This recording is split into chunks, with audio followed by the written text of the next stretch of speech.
Has a front runner emerged in the New York Rangers coaching search? Let's talk about it.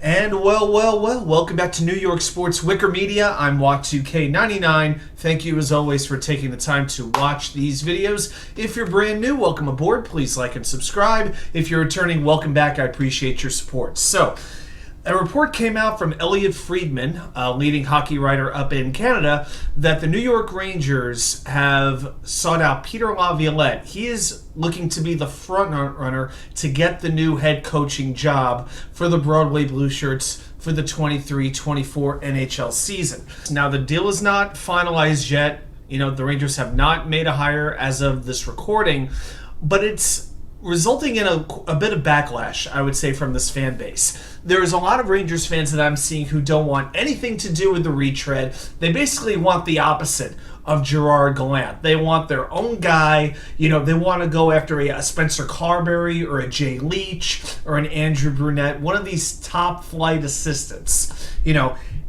Here's the thing. I think most fan bases, they never really want a retread.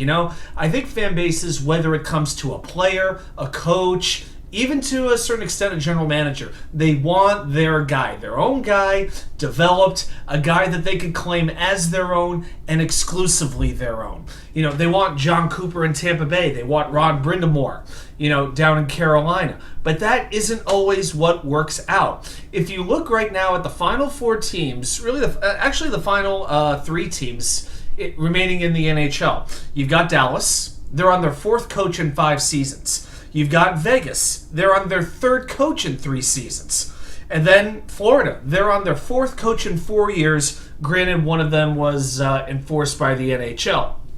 So you definitely don't have 3 teams remaining who are modeling stability, who have had a coach in place for years and years and years. Now, Chris Drury, the Rangers president and general manager, he is now on his second coaching search in 3 years after the divorce from gerardgallant, which you can argue was not even justified after Gallant led the Rangers to seasons with 110 points and 107 points respectively.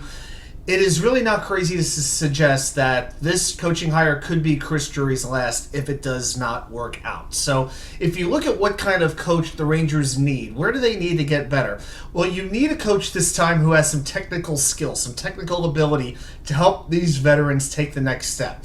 Probably the biggest criticism of Gallant was his inability or unwillingness, possibly, to adjust to the other team's adjustments. But you also have to keep treating these players well. You have to empower them. One thing that Gallant did was treat them like professionals. And another thing that this coach has to do is develop the youth. The 2 Utes. Actually, there's a lot of Utes on the Rangers right now. But, alexislafreniere, Kaapo Kakko, filipchytil, kandremiller, even a lot of these guys, they've been good, but I think most Ranger fans would agree there's another level that some of these kids can still go. And you need a coach who can help empower them to do that. And also, you're going to have the highest of possible expectations as you come in for a head coaching job with the New York Rangers. That's why I'm a little bit uneasy about a first-time coach taking this job with a team whose clear expectation is to win the Stanley Cup next season. So that's why, to me, Peter Laviolette, of all the retreads that are out there, Mike Babcock, Joe Quenneville, not that I expect him to come in, Daryl Sutter, Bruce Boudreau, Laviolette makes the most sense. Now, he's also interviewing with Columbus, but he does have a very important connection to the Rangers. See, Chris Drury played for Laviolette back in the 2006 Winter Olympics for Team USA. Now, Elliotte Friedman, here's his exact quote.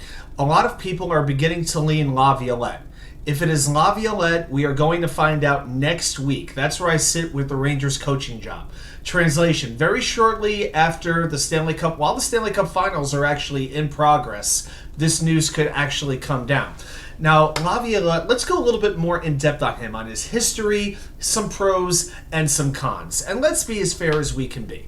So he had previous stints with the New York Islanders from 2001 to 2003. So he's been coaching as long as 22 years ago. And I actually thought, I got to tell you, I thought he was a very good coach even back then with the Islanders. He really helped to resurrect a very dormant franchise, and Mike Milbury, in one of his many pathetic decisions as general manager, fired him and took over the head coaching job himself, and they sunk, like an anchor in an empty well. It did not go over at all.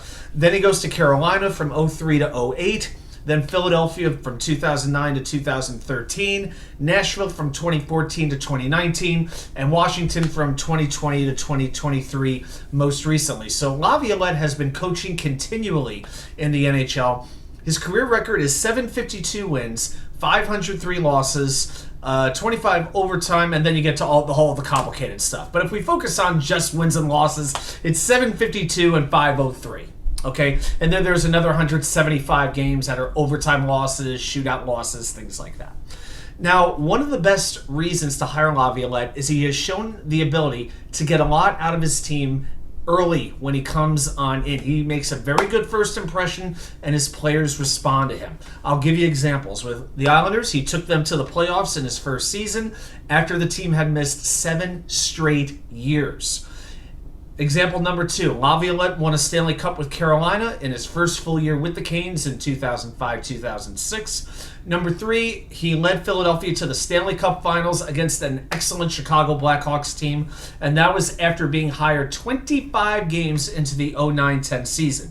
And finally, he took the Nashville Predators to the Stanley Cup Final in his 3rd year with the team. So he has a method that produces immediate results. Now, in Washington, there were some issues. There were a ton of injuries. He had one of the oldest rosters in the league. I think that had a lot to do with the difficulties that he faced. Certainly, Alex Ovechkin was playing great. Laviolette does have a tendency of getting star players to play well for him. The rest of the team was just really starting to struggle and to decline. And in my mind, the front office of Washington did not do a good job in revamping that roster.